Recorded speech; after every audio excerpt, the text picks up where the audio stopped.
Now, again, that could Wow, we hold on, get hold on. sidetracked. That's right. It's another late night and time for another reach into the Just Giggle It grab bag. And tonight we're pulling out. Oh boy, I gotta reach really far down and blow off the dust off of this one. On the way out, Just Giggle It sketch number 6. Huh. Funny, this one also stars Joshua Thomas. Oh my god. Tiki! Tiki! What is it, man? I'm trying to get tickets to my third screening of Toy Story 4 for the weekend. What is it? It's It's what? It's what? him. Him. Oh my god, Dragon, you don't mean I do indeed. then that means it's the Uh-huh. The Josh Josh Thoma-thon! Thoma-thon. Let the Thoma-thon rage on.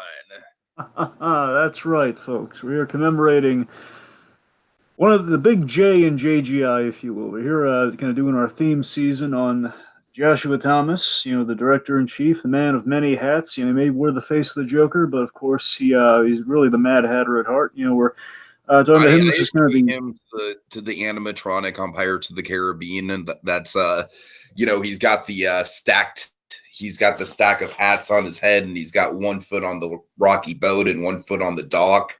He's like, whoa, I'm maintaining myself. Right.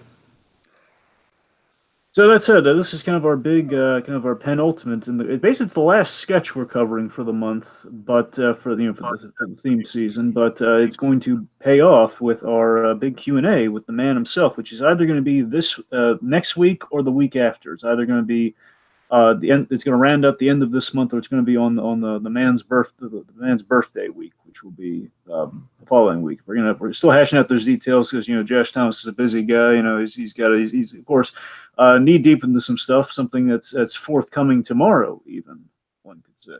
So we'll more on that by the end. Well, more imminently actually. Let me hype that up while we're at it here. So folks. Joshua Thomas, as I mentioned, the man wears the face of a Joker. It's not just a hobby on the side. The man has brought us an ingenious series, Tiki. What's that ingenious series called? It's Harley Quinn and the Joker versus the real world. That's right. Folks, we live in times where we're kind of currently in the year of the proto-Joker. And look, proto-Joker, that's all fine and dandy. Nothing wrong there, but you know what? Sometimes we need something tangible. You know what? Sometimes we don't need to reflect in the past. Sometimes we just need to revel in we need things now because that's the kind of society we live in. Sometimes we just plumb need things now. And you know what? Sometimes I want straight Joker. I want Harley Quinn. Sometimes I just want what I love and what I've grown up with and what I know in my core. I mean, it's 80 years of Batman. When you think Batman, you think Joker. When you think Joker, many a time you think the animated series. And when you think the animated series, original character for the animated series, Harley Quinn. Let's mix them together and we put them we take something familiar and classic and we put them in kind of a new situation altogether. And folks, that's Harley Quinn, the Joker versus the real world. Now, folks, I'm going to tell you what's going to happen here, okay? This is a web series unlike any other, in that you're on YouTube all over the place. You're gonna find web series or like little videos about Joker, like Joker's crossing over with somebody, or Joker and Harley, those lovable scamps. And you're gonna click on Harley Quinn and Joker. Says, oh man, I don't know what they're hyping up about. It's just okay. Harley Quinn and Joker, they're in L.A. They're trying to start trying to get an apartment. It's gonna be like okay, living with the crazies. But no, folks.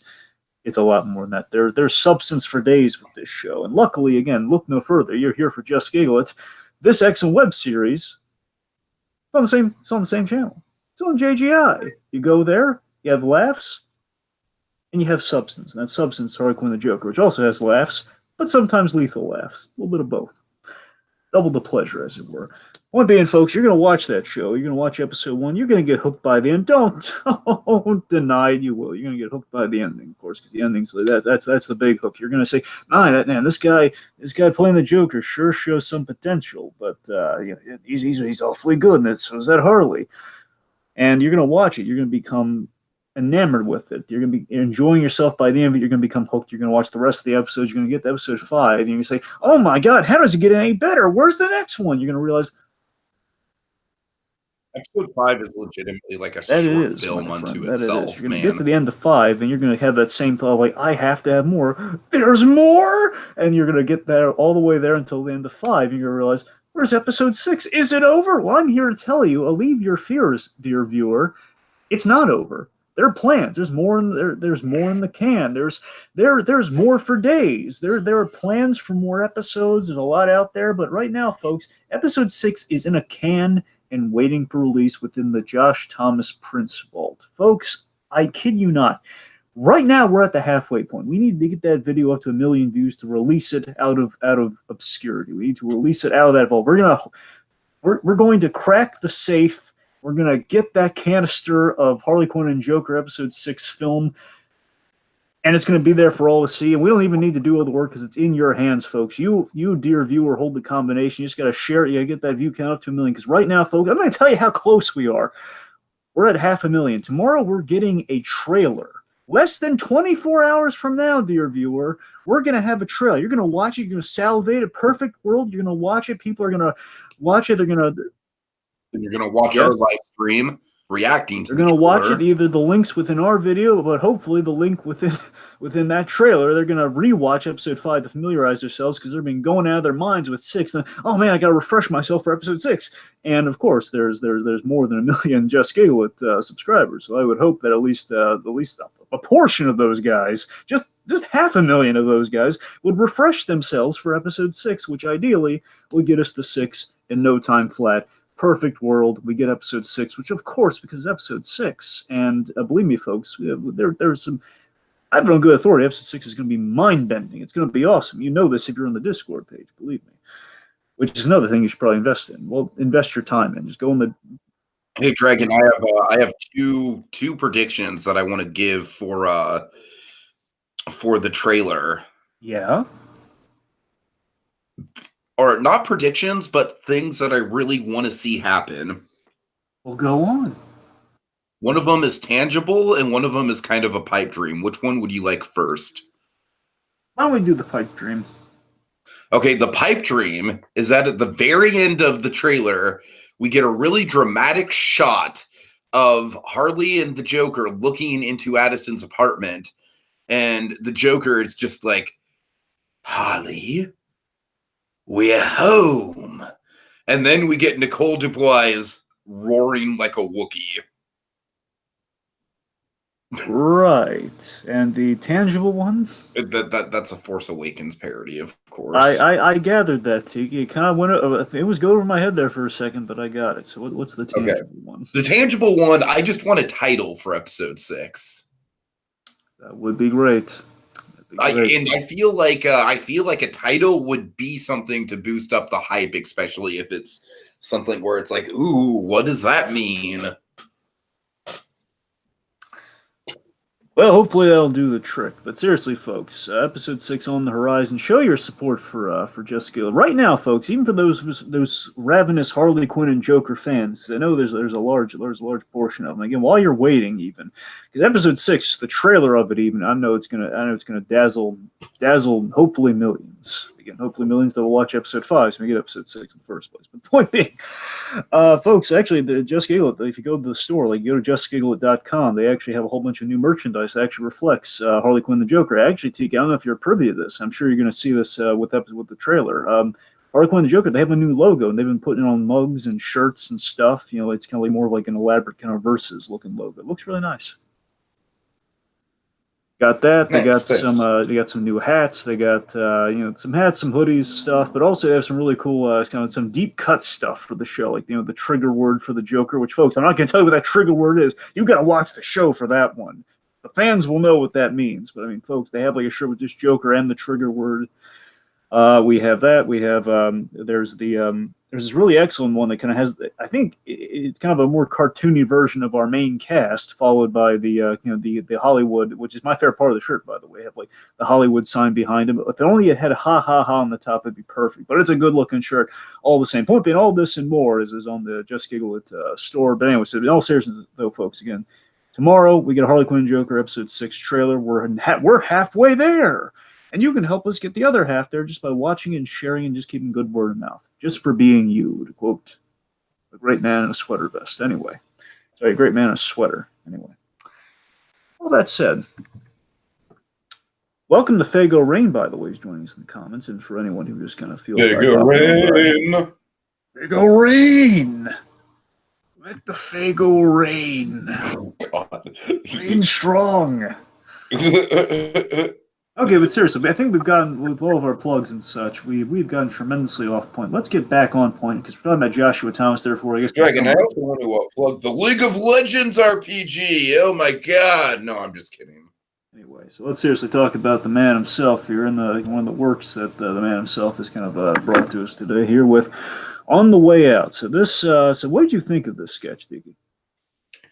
I'm going to keep my thesis short and sweet, Dragon. I thought this was a very, very interesting and revealing look into the early days of Just Giggle It in the best of ways. I thought it was kind of like, to me, it almost kind of reminded me of going back to a Race Away in sort of like, this is almost kind of like the genesis of a lot of stuff, man. It's like this is like very, very early Just Giggle It, but by the same token, this is still exactly what Just Giggle It is known for.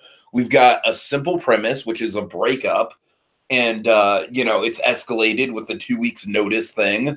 And then, of course, in true Just Giggle It fashion, by the end of it, we get a real escalation to this parallel of the job interview element of the sketch. So I was really impressed with it, man. For the 6th sketch that they ever did, I was really kind of taken aback by just how well this fits into the overall canon. I will say I definitely think it fits more into the canon of early Just Giggle It compared to late Just Giggle It than, let's say, something like 912 or even The Social Not Work or tell me, Dragon, was the one that we're really not looking forward to? Was that in this time period? Yes, it was. Yeah.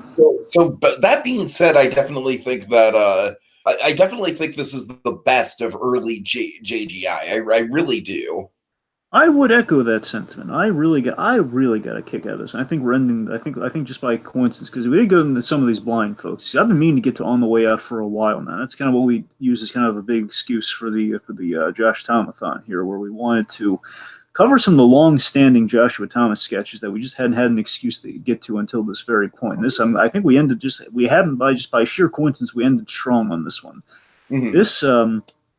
This was a real treat. I'm really happy with this one. I basically echo all your sentiments here. It is kind of like it's JGI in kind of its. I can't quite say prime because I think prime be something a little bit more towards the middle, but it's like JGI. And prime is something like Jackie or My Two Brothers. That's what I'm saying. Like that's JGI prime there. But I mean, like some like also like probably some Poncio specific stuff too. Like yeah, right. Point being, though, this absolutely, this is like kind of Just Giggle It in its blissful youth. Look at it in its blissful youth. So that said, of course, the cell line for this one is a professional has to end things. ... Professionally. Oh God. So let's go over some background. We have some juicy background here. Not a whole lot, but we have some interesting stuff, though. I mean, you're going to need a napkin for all this juicy. Dragon, we always have background, but we don't always have juicy background. Okay, maybe I'm just kind of trying to sell them while they're hot here, but all right. Point being, so this was directed by Mal Smith, who was an excellent early JGI director. She did One Night Stand, which is brilliantly directed. So we had good. This kind of reminds me of One Night Stand. Yeah, it has the editing flair of One Night Stand. Speaking of the editor, of course, one of the the escalation as well. Yes, and of course, one of the many hats that Joshua Thomas wears, of course, is the editor's cap. He wears the writer's cap and the editor's cap this go around. I think they both. It's kind of funny seeing Joshua Thomas again. All these hats do kind of they coalesce in such a way when you really think about it, because you have the writing that feeds into the editing, which of course is brought to life by the performance, all by the same guy. So that's again, it's kind of a three-pronged trick. Spinning a lot of plates there, but spinning a lot of plates with kind of like neon lights on in a dark room. It's impressive. Mhm. Right. So this apparently this was a turning point for JGI, just to show you how early. Because remember, they do shoot some of these out of order, especially in the early days. Because I remember, Social Network is technically the first one that they Technically shot, the first, yeah. where 912 was the first kind of debuted and such. Point being, like this is a big one because like everyone behind the camera and everything, this was the original crew. Tiki, this was the UBC. Apparently they have like an A113 going on here, which I think is great. So it's UBC 201, class of 201. Like that's their A113. Tiki. Really? Well, I mean, okay, not in the sense that they put it in every sketch, but in the sense of like it's the classroom, it's the big classroom. Which Okay, gotcha. Yeah, I'd love it if that were the case, but I mean, beggars. I got excited there for a second. I was like, wait a minute, are you saying there's an A113 in every Just Giggle It sketch? Oh my god. That would blow my mind. Really excited there for a second, Dragon. I know. I mean, don't get me wrong, it's still a cool bit of trivia that they have their own A113. I'm not trying to undersell that, but how amazing would that be? That's the thing, because I knew they had UBC, but I didn't know basically it's just the novelty of, oh my god, they have like a classroom number too, which of course is obviously kind of a classroom number, but like 201. But they immortalize it, Dragon. Okay, biopic. I know, I'm aware. All right. now all we need is the big sit down diner scene. That's what we need next. That's the one. Oh god. The big Wally, kind of like we the have famous like Wally. Sitka, Joshua Thomas, Henson. Maybe we gotta have a disaster kid in the room. We have to have a disaster artist scene where it's between it's Josh and Poncio, like bridging out to go to LA and all that sort of stuff. Oh my god, yes. Oh god. Anyway, maybe Poncio is like the he's like the more reserved one where it's like, I don't know, man, I like being a waiter at a steakhouse or whatever I do in Texas at the time. Just jumped the steakhouse in that one, didn't you? It's a biopic. It doesn't really matter what the true story is.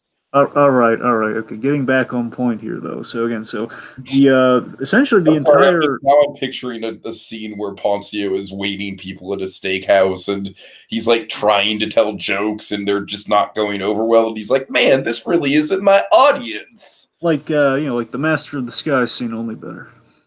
Right. Only he's really good at impressions, not just Dana Carvey just longing for experimental material like he did with the Dana Carvey show, which seriously is from a really underrated Hulu documentary. I recommend everybody check out. Too funny to fail. Anyway, so that plug aside, sorry. Back on point. So, the point is, so the entire, as Josh Thomas, as Jessica is going to refer to it themselves as the OG iteration of Jessica, the original, the original school, man, the original UCB class of you got Josh Thomas, you got Piper Henson, you got Poncio, you got Yuka, man. Yuka's how you know it's OG. Yuka's how you know it's Yuka, man. But, the body from 912, Yuka. Basically I call her the Mickey Rooney of JGI. She's the one. She's kind of the sentinel. Like, well, we have this. We have the stuff for it. Let's put on a show. And it's like Mickey Rooney is like, hey, my uncle's got a barn. Let's put on a show. It's essentially Yuka's role in all these things. Mm-hmm.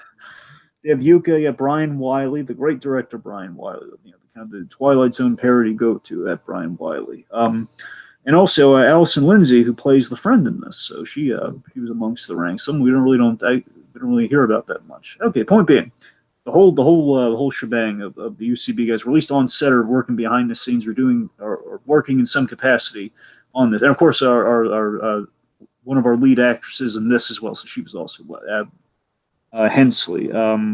Alexandra Hensley, I believe is her name. All right. Anyway, so I guess look sorry, so let me try to see if there's anything else major with the background here.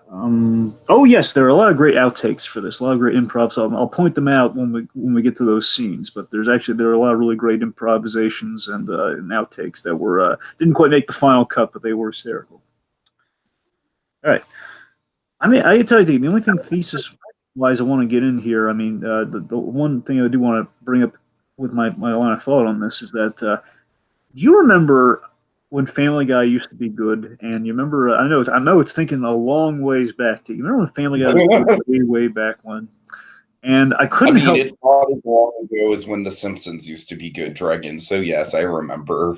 Hey, Tiki, way back when, I remember there was this really, when I was watching the sketch, a lingering positive memory from when Family Guy was just all pleasant and full of hope popped in my mind. It was the Oh gag with God. Peter's going to the job placement center. And, the guy helps you kind of find a new job. And the guy is Peter's going there. It's just okay. It's just the guy's just kind of meandering through the thing. There's kind of like just Peter's saying, "Yeah," and it's just I'm sorry. Let me be honest with you. I've just completely checked out. Like I'm only here for a week and a half. That's what jumped to my mind when I was watching this. I was thinking of like, I mean, to the point where it made me wonder. I mean, I wonder if they were inspired by that Oh joke, my God. then they made it their own. I Good wonder. Family Guy, dude. I know, right? Because the thing that just stuck with me about that game, the reason it came back into mind when I was watching this, because again, that's such a clever, honest joke, and it's just so grounded in real life. Where again, if you give 2 weeks notice and you know you're going to be out anyway, it's just such a logical end to a joke, just kind of an observation of reality, and we just kind of turn into a bit, and we do that here, but we put the Just Giggle It stamp on it. So whether again, I have no idea whether that was the inspiration in some part for this or not. It probably isn't, because it could just be a very astute observation of when people they half-heartedly approach the job when they have 2 weeks notice. Once they give the 2 weeks notice, and that's kind of what this is about, just applied to something a lot more intimate. So that's, honestly, I would not do that just because I actually care about references. Of course. I don't know. I'm just anyway. So let's just dive right into it. Okay. Well, I'm sorry. Before we dive into it, so again, we have just because Fagarain's been racking a few of them up here.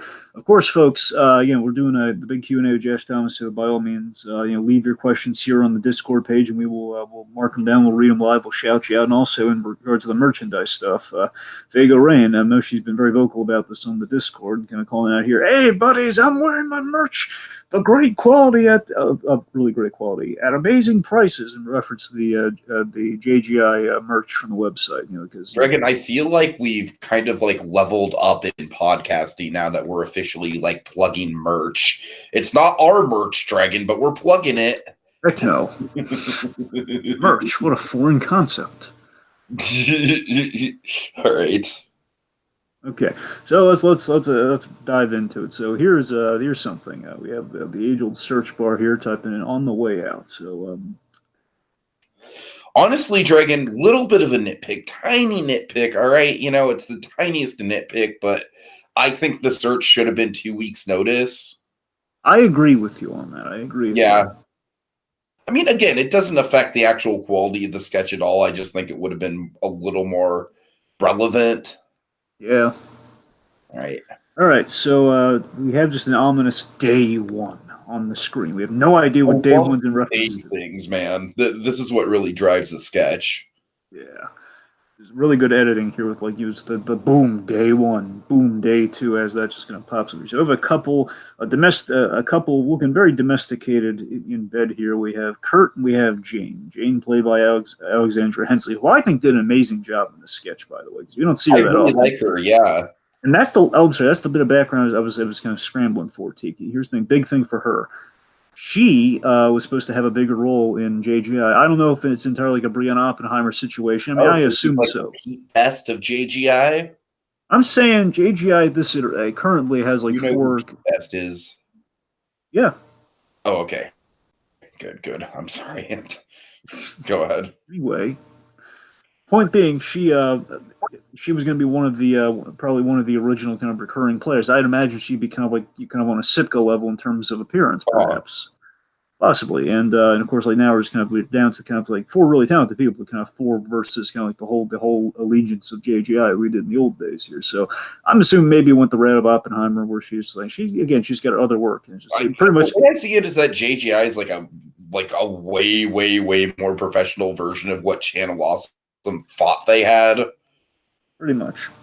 It was like their expectations were managed. They had a good crew of people, and whenever people did leave, it was for very professional, reasonable reasons, and there were no hard feelings, and they still have a really good group of people doing awesome stuff. If you want to get uberly meta, and we have the tendency to do so, but I'll keep it brief. And keep in mind, folks, we did like how many hours of podcast did we record, Dragon, of us pitching that channel awesome biopic?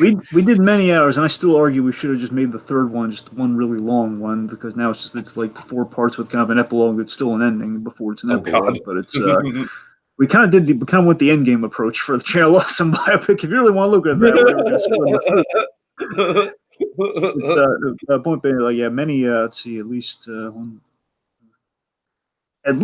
bare minimum 5 hours. Bare minimum. I mean, look, to be fair, I'm saying it's at least safer bet is like closer to 7. I'm saying, okay, off the top of my head, you might be right, T. By all means, you could be right. We could have gone like the Camp Crystal Lake Memories route with that one, but I'm thinking it was like for maybe shortest could be 4 hours, but I'm factoring like the change and everything, so it's probably like 5.5 is by my factoring. But I mean, by all means, could be as much as 7. That was that extensive. I mean, I'm thinking like a few of them were like 2.5 hours. That's a thing. I mean, I'm getting a sense of that too, so you might be right. Anyways, getting on point. So what I'm saying is, because we have tendency to get a little meta here, one could say that she had other offers, but she left very professionally.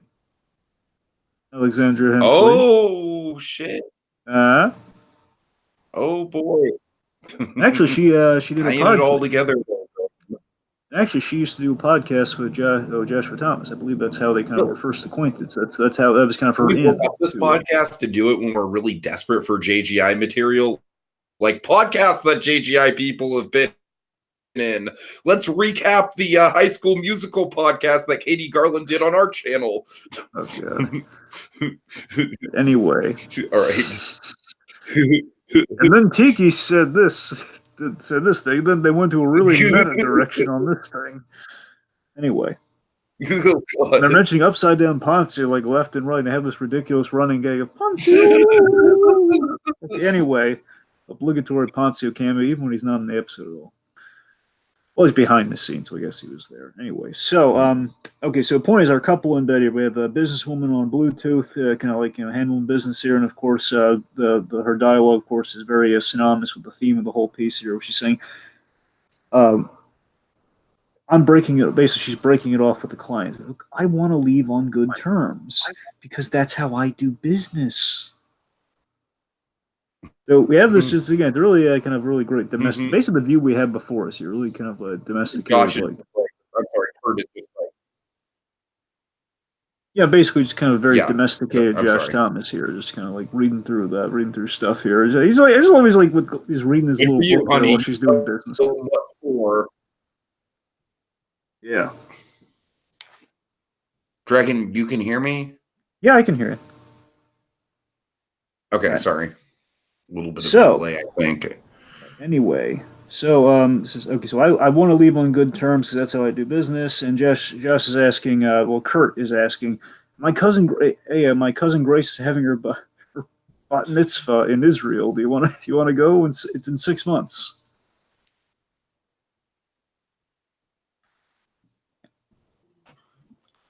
And then she's just like really awkwardly like. Yeah, that's not going to happen. What you don't like my cousin? Oh no! She's great. I love her, but we're not going to be together in 6 months. And again, she's just like so professional, to the point, and pleasant throughout this whole thing. And then we have just this. Like devastating news. She's just like she's being as professional as she possibly can be. Absolutely. And then we have this. I love how Josh now he's just going like you're breaking up with me now, and of course, very emphasis on the now here, because then we have like just this loving and very in control way. She says, no. Of course not. Then it's like, oh man, that's such a relief. It's just, I'm giving you 2 weeks notice. And of course, she just pulls out this 2 weeks notice letter. And that's pretty much the image we have before us here. So this to me is just such a genius concept. It's such a professional breakup this really great professional breakup. So there's not any malice at all. I love there's not any malice at all within any of this, and he's just going along with the absurdity, and it's just of this awesome idea here. Like, what if breakups could be just in this really professional manner? So there aren't any like hurt feelings or everything. But basically, the relationship's over, but you just go along with it, knowing, okay, well, it's ending, so I might as well get my last licks in. Mm-hmm. Genius concept. So. Of course, there's a little bit of confusion before that point. Before he's like, "Wait, you're quitting your job?" No, good one. No, I'm leaving you, but I'm giving you ample notice. Considering the length of our relationship, I figure I'd give you ample notice. And this is wait. And this is she's accepting. Her reasoning is she's accepting offers from larger. I just love how he's reading. I just love how he's just frantically. Again, this is prime Joshua Towns, like back in his youth, Joshua Towns. I'm talking this is like a smidge of a race away, but again, this is like a post race away Josh Thomas, but again, still early in his youth, Joshua Thomas. Where again, he knows where his sensibilities are. This guy knows how to frantically read a letter. He does. He's just reading. Leaving for larger and stronger entities. It's like the way Charlie Brown would read. The way Charlie Brown would read money, money, money. Win the contest. Like, it's great. So, the rationale is, we had some good times, but, I'm constantly getting other offers. Like, what other offers? I mean, that guy at the coffee bean who gives you the free coffee? Oh, Spencer? One of many. Gave him a name. So here's where we get into the improv and the outtakes, T, because it went on. Okay. They were mentioning Spencer, and then it was going to, let's see. So after Spencer's like, oh, Tony at Target. God. There's a whole barrage of them. Yeah, there's Roger at the CVS, I believe. Yeah, Tony at Target, Roger at CVS. And we have this wonderful improv from Joshua Thomas. Just like, Tony is literally stealing from Target. I'm giving you scarves. I don't know how he's getting away with that. Part of me really, here's the thing. I know why they cut that. I really wish that was in there.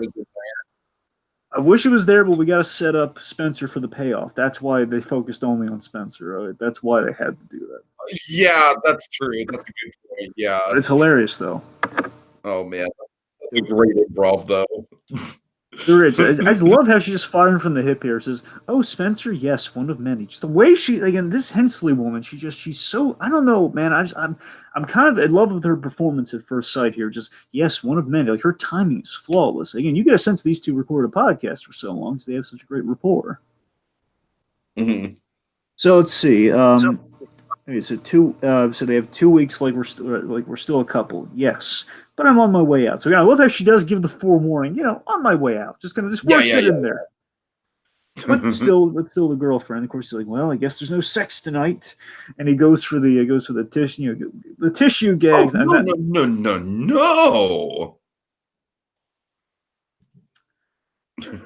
Goes for the sex. Yes. Here's the funny thing. On one of the outtakes, they really this one was just purely outtake. I don't think they were going to use this. He basically, I think they missed a timing cue, and Joshua just went for it, where he basically grabbed the tissues and went under the sheets, and I'll stop there. But you can kind of see where I'm going with this, and this kept it going. Just ridiculous outtakes. Point being, this is just the point. So again, initially, this seems like a really good deal for the couple here. Okay, the relationship's ending, but hey, might as well get their last licks in. Well, yeah. Maybe last looks is a poor choice of words, but so be it. Anyway. So then we have a montage. Glorious, glorious montage. A marvelous montage, one could say. Day three. Day 3, where she's collecting items from around the office, from around the apartment. She's including Kurt's stapler, Tiki. She grabs Kurt's stapler. Stapler. I need my stapler. I know he would do an excellent impression of that man. I know he would. Of course, I've been watching Barry recently, so just, again, the fault that the main villain in Barry is also the stapler guy from Office Space. Yep. So she's grabbing the stapler, grabbing the pillow, grabbing the painting from behind him. Like, she grabs the pillow from behind him, just kind of slaps his back. Like, what the? So then we have day 4, date night. What happens on date night? Oh, God. So on date night, she comes running in, clearly just getting back from a jog in her exercise gear, out of breath. And she's like, all right, I'm here. You're here. You're late, and you're not even dressed. It's date night. Josh is just like, I'm sorry. God, I'm blanking on the name. I'm sorry. Jane. No, the guy's name. What, you mean Spencer? No, not Spencer. Kurt? Kurt, yes. Thank you, God. God, I mean, we just went over his bad. name. I thought you were referring to somebody else. Kurt. All right, Kurt. He's just like, but he's just clearly hurt by it. It's like, but it's date night. And then then Jane, she sits down, she's like, yeah, I know, date night. Let's do it. Let's do it. She grabs her wine. She's like, I'm here. Date night. Woo! And then we get my excellent delivery. What? We get this excellent delivery. Hit him with it. You are just phoning it in, aren't you? Again, that is my favorite line in the sketch. This is the genius of the premise, just right here. And also, I'd be remiss if we didn't point out you have early JGI limitations in this scene too, because again, the ideas are like dining out somewhere, but clearly it's the outside of the house. I think this diner looks more believable than the one in the real life Pokemon one, just because of the lighting. Dragon, like, nighttime lighting could go a long way to selling a living room as a diner. You're right. Well, that's the thing. It's not even the living room. I'm pretty sure it's like the outside of the house, like a corner of like the outside of the house. I'm pretty sure it's like just kind of kind of like a little enclosure, enclosed space outside, like the kind of like an angle or something. All right, so point is, like, the genius of the sketch here is just like, it's just calling out this is the kind of the inner family guy just delights me to no end about it here. It's like he's just calling her on the fact that she's just phoning it in right here. You're just phoning it in. All right, kind of on autopilot, just biding her time and getting things ready, just kind of counting the seconds in the relationship, which oh god. And we get to day 7, so again, like a week down, so God, this one's just funny. You're gonna have to take the lead on this one. Let's see. So so day 7, she just drops a Subway sandwich just onto the table. It was spaghetti night. Yeah, I know. I don't feel like making spaghetti. Oh, really? Well, just because you gave a 2-week notice doesn't mean it's a 2-week half-assedness. He just stabs the sub with the fork. And here's the thing: I'm on Kurt's side here. Look, Tiki, I know I'm just looking at the legal agreement here. I got to be honest, looking at the fact that it's in writing. I think he may have grounds for a suit here because, again, per her wording earlier on, it's like she'd still be the girlfriend. I mean, I'm not saying it'd be successful. I'm saying he might have a case here because, again, it didn't say phoning it in on there. It didn't. It said, but she did say on my way out. But I think on my way. That's the tricky part. Of course, it's genius of the sketch. I was one point. You might have legal grounds there, Dragon, to paraphrase the Will Smith genie. Yeah. All right, day 8. So then we have Jane and her gal pal. We have Jane and her gal pal was played by Allison Lindsay. Mm-hmm. They're having a little kind of this whole girl talk here about basically, you gave him notice? Yeah, I want to leave on good terms. Like, what? You want to leave? Well, yeah, I want to live on good terms. Like, what if I want to come back? Come back in the future. Says, that's clever. I don't know if I have the balls to do that one. And it's brilliant, but why? I mean, why are you leaving? Well, I'm accepting another offer. And of course, the minute she says that, enters Spencer, played by a Sagar Shake. Here. Oh God! Sagar here's bringing free coffee. A rare non-bearded appearance from Sagar. He has a beard. He has a beard, but it's not like the big beard that we know him for. It's not like the iconic Sagar beard. Kind of lowercase beard, as it were. Yeah. Not beard with the cat. It's like not a beard. It's a beard of mortal men. Dragon. It's not a Momoa beard, It's like exactly. It's a beard. It's kind of a falsehood, It's kind of a beard in the sense of falsehood. All right. What a beard in the relationship. I mean, when we get to Sagar's theme month, we're going to have so much conversation about his facial hair. Yeah, we will. But the only reason why is because there's literally a sketch dedicated to his facial hair. That is true. And there actually is an evolution within the sketch of the man's facial hair. Oh, God. Believe me, folks, once we get to that saga of Sagar, I don't know, I can't promise when we're going to get to it, but when we get to it, though, there's a lot of line. Talk. There's a braided through line. Oh God.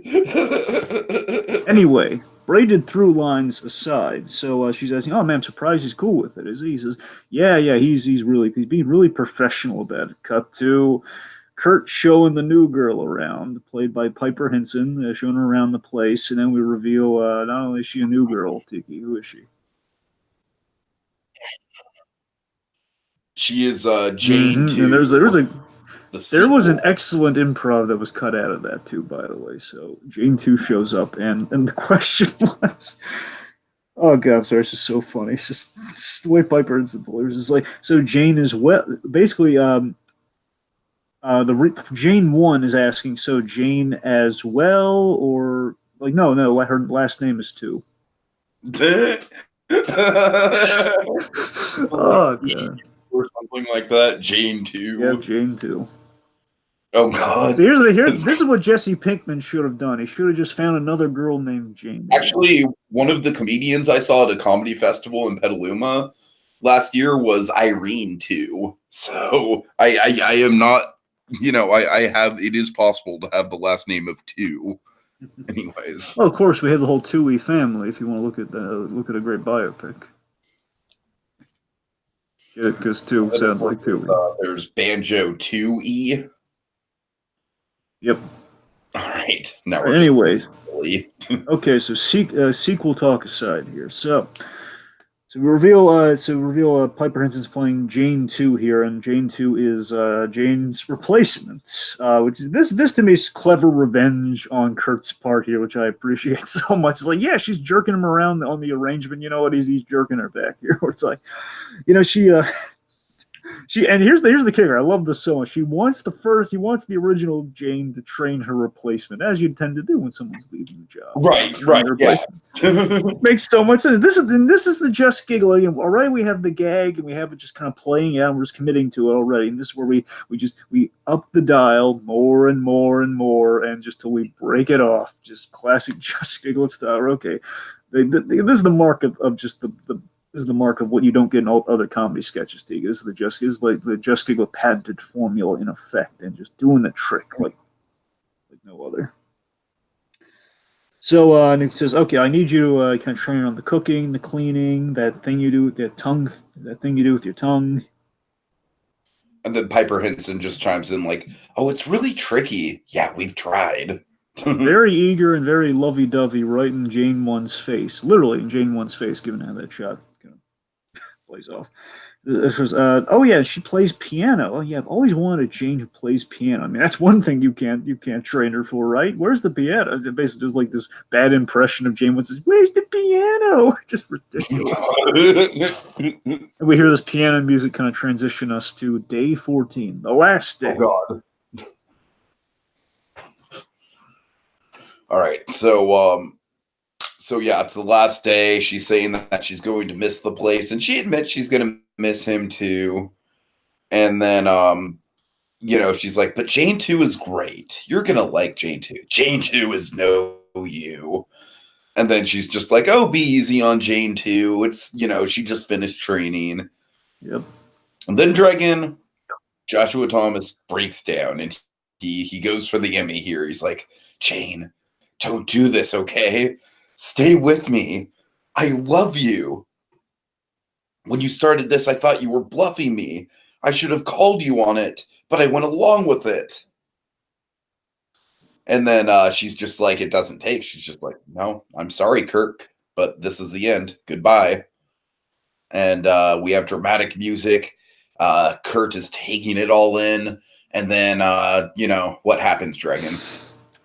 So then again, we kind of start in the erase away camp here. We're against Joshua Thomas, just giving like a really kind of like he's a really dramatic performance here, a very love driven performance. And then of course, and this is where we show how he's grown here. Where now, again, bear in mind, it's a whole different thing. I don't mean just keep going to the erase away well, but again, the whole like kind of the dramatic crux of a relationship with Joshua Thomas can't help but think of like the early endeavor, especially given how early this is. But here's where we have the cleverness we have that.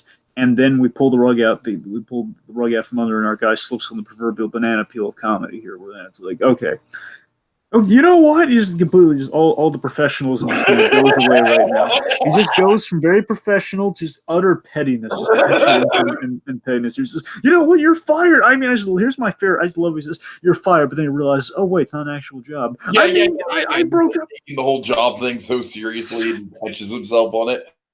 You're fired. I mean, I broke up with you. Of course, then we realize it's just the young J. Jonah Jameson. And we know where the J's came from for Jane and Jane too. But man, that joke just bombed completely. I can see the flies coming off that joke. You have that prepared or just pop in your head. Anyway, so the point being, you're fired. No, I mean, you have that prepared or did it pop in your head? Out to my head. That was a good joke, man. That legitimately was. That was clever. That was clever. I mean, it wasn't like laugh out loud clever, but it was like make you think clever. Anyways, so you're fired. I mean, I broke up with you. I broke up with you, and you stole my stapler. You stole my stapler. Which I mean, with that, I mean, you got to imagine. I mean, I'm not saying everything has to be in reference to something, but if there's any reference in this, I mean, Office Space, right? I mean, I don't think that's a. You would think, right? Okay, so you think day 14? Well, that's the ending. We just end on that joke, but no, Tiki, we push it further. Again, it's like Buzz Lightyear pushing the toolbox off of Woody. He gets the job done, but then we have to, for dramatic storytelling, we have to push it all the way off. And that's what we do here. Go to day 17, 3 days. A few days later. That's what happens. Oh, sorry, I had a mouthful of Red Bull there. Ugh. Anyways, so he gets a call from Spencer from Coffee Bean. Yeah, and of course he's calling for Jane's references, which is hysterical. Again, I love the logical logic. Jane's references, and I was just, I've got a date with Jane in a couple days now, and I was just hoping you could answer a few questions for me. I love the illogical logic of the references idea. I think that's just great. Secondly, I just love Joshua Thomas's restrained performance here. It's just I love restrained civility. It's so great, just the way it played. Again, this is where the editing prowess comes into play. This seems so well. This is the trifecta, Tiki, of the performance, but which is thanks to the writing, which is also thanks to the editing, all done by the same guy. Just great. Yeah. Her cooking, honestly, is her cooking A, very satisfactory, B, satisfactory, or C, very dissatisfactory? And we just have this pause, and we just see him there's like kind of clenching the thing. Like you said, Dragon, just the utter content on Joshua Thomas's face, but then mixed with like he wants to keep professional. I mean, it's like a masterclass in non-vocal comedic acting, Dragon. It really is. Oh yeah. Satisfactory. That's great. Right? And much like that joke, I felt like this sketch was very satisfactory, Dragon. That it was. I would say it was very satisfactory. Yeah. I would give it A. All right. In all seriousness, any other things to add for final thoughts? Yeah, for me, my final thoughts would be, and this is one of those sketches that puts JGI in perspective, where you look at all the promise and tenacity that it had that early on, and just with just the construction. Sorry, just all that promise and tenacity channeled into just pure clever comedy. And you have you have the humor, you have the absurdity, but a little bit of heart in there as well. Again, there is a dramatic performance there until it gets undercut by the comedy in a brilliant way. I mean, in all this with that performance gold, I mean, on both sides. I mean, even Sagar is kind of coming there for a brief spell. There's again, it's like kind of this other entity without a sense of kind of irony of the situation, just asking straightforward. I just calling for references. It's just great. But in regards to Joshua Thomas, of course, he brings the wit, he brings the editing prowess. Again, it's not basically he's not playing. He could have Tiki. I've seen it so many times. He could have just played the punchline. Mm-hmm. It could have just been like the thing, like going throughout the thing. He could have just been like, "This isn't what the agreement was." Punchline. This wasn't like again. It's like would have been like it's like the Lando Calrissian gag. This deal's getting worse all the time. Which again, don't get me wrong. I can still be funny, but it's just the same gag over and over again. We don't do that. I guess I'm referencing more the Robot Chicken on that one. But point being, he's not just playing a punchline. It's fleshed out. We flesh this out a lot within 5 minutes, and I think that's something really impressive. Again, I think Mal Smith's direction, I think really just kind of weaves it all together really nicely. But again, as we've kind of said in the background, it's a team effort. Everyone behind the camera, the reason this turned out so well, and again, so early on. And they say this was the big turning point for JGI, is kind of what they referred to it as. And I can see it in terms of like them just getting all the ducks in a row and just kind of firing on all cylinders, and they turn out something like this. It's 5 minutes for some really clever comedy you don't see every day. It's top-notch stuff on the way out. All right. So you want to hype up the interview one more time, and then we'll get out of here. That's right. So, folks, again, just in case anyone's kind of tuning in or they forgot, either next week or the week after. So either next week to end out the month properly, or kind of starting off the next month on the man's birthday himself. We're having a sit down with Joshua Thomas, and it's going to be a Q&A. We've already gotten some questions, gratefully provided by Fago Rain. They'll be kind of first on the some of the first ones on the dock. Fago Rain. Fago Rain. Bring an umbrella because it's Fago Rain. Oh, God. I'm singing in the Fago Rain.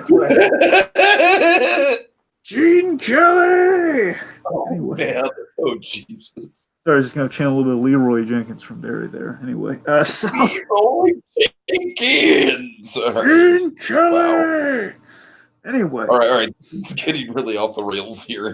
Okay, no, in all seriousness, folks, we have a Q&A coming up in either next week or the week after, and, by all means, send your questions, and we'll shout them out for you. We'll make sure they are kind of the first ones read before we get into our stupid inane questions to bother the man with. It's going to be a blast. Hopefully you guys will join us live. If you don't have any, again, leave them either on any of the Josh Thoma-thon videos or the Discord I very page. much intend to chat him up about the Just Giggle It biopic.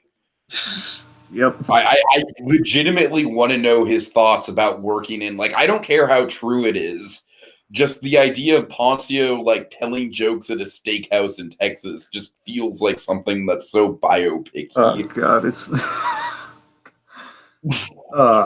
see now you and then his boss is some curmudgeon-y old Texas oil baron type. No, I say, son. Yeah, right. All right, anyway. Okay, he calls him Alexander. All right, anyway. All right, anyway, folks. So thanks for tuning in, of course, to the Josh Thoma-thon. Yes, figurine. We have some excellent questions from you. Again, we're definitely going to some reading figurines comments right now.